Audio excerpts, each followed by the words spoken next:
Je crois que notre génération doit savoir que la bête de l'événement est là.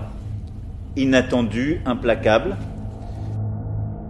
Fin 2019, début 2020, un nouveau coronavirus apparaît et contamine la majeure partie des pays du monde en quelques mois.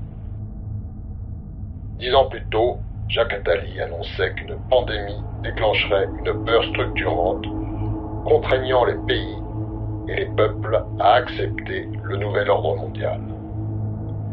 Il écrivait en 2009 « L'histoire nous apprend que l'humanité n'évolue significativement que lorsqu'elle a vraiment peur. La pandémie qui commence pourrait déclencher une de ces peurs structurantes. On devra pour cela mettre en place une police mondiale, un stockage mondial et donc une fiscalité mondiale. On ira alors beaucoup plus vite que ne l'aurait permis la seule raison économique à mettre en place les bases d'un véritable gouvernement mondial. » Le coronavirus SARS-CoV-2 fait son entrée fracassante dans l'histoire de l'humanité. Corona, mot de 6 lettres. Si on additionne leurs rangs dans l'alphabet, on obtient 66 ou 666. Le 3 juin 2020 est officiellement lancé le Great Reset, la grande réinitialisation par Klaus Schwab, fondateur du Forum économique mondial de Davos.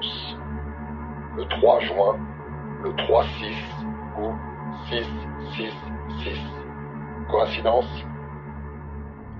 666 que l'on retrouve bien visible dans le logo du Forum économique mondial de Davos. Nouvelle coïncidence ? Now is the historical moment, the time.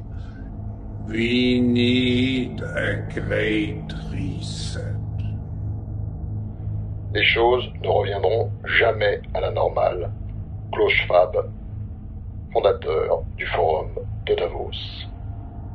Au bout de ça, on parle de puces qu'on pourra s'implanter. Ce sera quand ça ?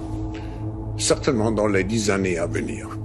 Et d'abord, on va les implanter dans nos vêtements, c'est-à-dire wearables, comme on le dit. Et après, on pourrait s'imaginer qu'on les implante dans nos cerveaux ou dans notre peau. Et à la fin, peut-être il y a une communication directe entre notre cerveau et le monde digital.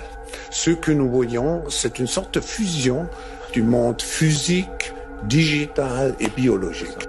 La bête de l'événement est là.